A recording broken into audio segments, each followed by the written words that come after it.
Our first guest is a legendary actor who starred in not one but two iconic sitcoms, Taxi and Who's the Boss. Tony Danza is also a song and dance man, taking his act to the prestigious Cafe Carlyle with his hit show Standards and Stories. Take a look. If they could see me now, my little dusty group, traipsing round this $1 million chicken coop, I'd hear those thrift shop cats say, That boy is talented right there. Tony Danza, welcome to Be Well. Thank you, Shannon. Thank you very much. You know, that show, the Standards and Stories, is the show we've been doing, and we're going to be doing that August 16th at resorts in Atlantic City. But at the Cafe Carlyle, the first 2 weeks of their season, we're going to debut a new show. And this is the last one was called Standards and Stories. This one's called Sinatra and Stories. And it is a show. Of course, we're going to do some of his music, of course, but I'm going to tell some stories of, I happened to I don't know how, but I ended up being around him and with him. Like I was the young guy with the group for a while when I was, when I first got to Hollywood. And I have some pretty incredible stories to tell. I'm sure there's a never before heard stories. How did you guys even become friends? You were just in the right place at the right time? Well, he did Who's the Boss. He actually did my show. So that's number one, too long a story for today, but suffice to say, Frank Sinatra appeared on Who's the Boss. I met him when I was doing Cannonball Run. I was in Burt Reynolds' movie Cannonball Run with a myriad of stars. And one day we got the word that Sinatra was going to do One Day in the Picture. And I ended up getting to meet him. This is in 1981. And then I became friends with the great Sammy Cahn, the writer. He got me deep into that circle. My mother was the biggest Frank Sinatra fan ever. My interaction with Sinatra made her very happy, and it leads to something which I won't go into now. But there's the tease. You got to go to the show to see it and get the whole story. I'm really excited. I wrote this new show. I got a hot band. I'm going to talk about this guy that I idolize and I think is, without a doubt, the greatest entertainer. I just really want to tell his story. I want to tell my story with him, and like I said, do some of the music. So we're gonna make sure people know you're gonna be at Cafe Carlyle. That's September 10th and the 27th. No, to 10th to the 21st. 2 Whoa, weeks. Oh wow, 2 weeks. Straight through. And by the way, I don't know if you know this, Shannon. When you play the Carlyle for any amount of time, they give you a suite. So you get a suite with the deal, right? Nice. And when you have a suite at the Carlyle, they embroider your initials into the pillowcases. No way. Oh, yes. So do you take them home afterwards? So I'm taking this pillowcase. Not for nothing. What are they going to do with them? You know what I mean? Exactly. Oh, gosh. Well, we got to back it up a little bit, and we got to talk about Taxi because, you were a fan favorite from that show. Did you have any idea when you were doing it that it was going to be so iconic and last for so long?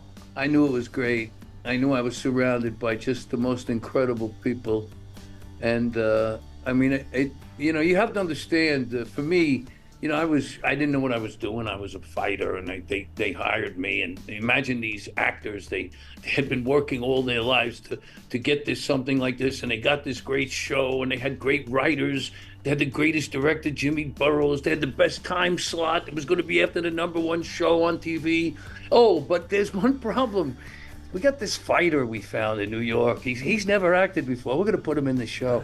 And a lot of actors might have resented that, but they didn't. They welcomed me with open arms and allowed me to thrive. And I learned a lot. I was smart enough to open my eyes and keep my eyes open. And I learned a lot because they were the best. You were not only a boxer in real life, but you also played a boxer on the show. And I know we saw the pictures there. You staying in shape. You still look like you're in shape now. Is that still important? Yeah. Is that one of the things you do to stay in shape even today? Yeah, but you know what I do? I can't hit anything anymore. My hands hurt. But I have a boxer ball. It's like a headband ball on a string, and you hit the ball. I'm telling you right now, I could hit a fly on the chin. That's how good my hands are. Quick hands. I'll be staying good graces then. No, don't make you mad. But okay, we got to get to Who's the Boss because that was one of my favorite shows back in the day. What was that like, working with such an iconic cast? Let me tell you something. Catherine Hellman, Judith Light. Let me tell you something about Judith Light. You know, everybody talks about, you know, sitcoms. You get a sitcom and you get this big star, and you could be the biggest star in the world. You don't get the right partner, you're never going to make it. She was the right partner. Wow. Yeah. The great talents in our business. She is one of the great. She's such a good actor. She could cry out of one eye at a time and wink at you with the other. That's how good she is. No, she's that wonderful. Is impressive. And then Catherine was my soulmate, and I miss her so much. And Alyssa is quite a character and somebody who, you know, let me tell you something. That's a kid who wants to leave the world a better place than she found it. Wow. And Danny is the same. So I love them all. I love them very much. They're such a big part of my life. And you talk about some of the great actors, but you are a great actor. You went from playing Who's the Boss to now a mob boss in Power Book 3, Raising Kanan. And it's cool. Now, how do you like, after playing the family guy, now being the tough guy who's just like, I'm just going to shoot you and kill you in cold blood? Well, it's still a family. That true. No, just a different dynamic. Shannon, I have to tell you, you know, when I first when they offered it to me, I was like, nah, I don't want to do that. I haven't played a lot of, you know, this wise guy thing because of the Italian thing. And so I wasn't crazy. But then I went and did it. Michael Rispoli was the other actor who was a great actor. I wanted to work with him. I did one scene. And I really thought they weren't going to buy me as a bad guy, but then they hired me back, and I've been on now this will be my third year on it, yeah. And the cast, right up and down, the cast is just great.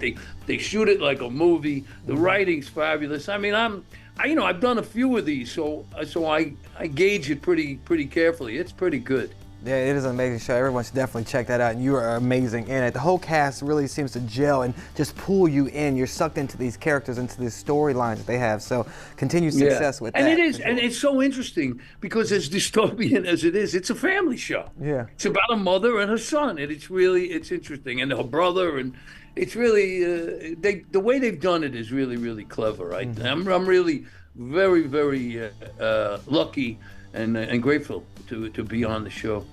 Now, you mentioned earlier your Sinatra and Stories, but you also have this other tour, Standards and Stories, we mentioned earlier at the resort at Atlantic City. You'll be playing there as well, actually this Friday. So what can we expect going to that show?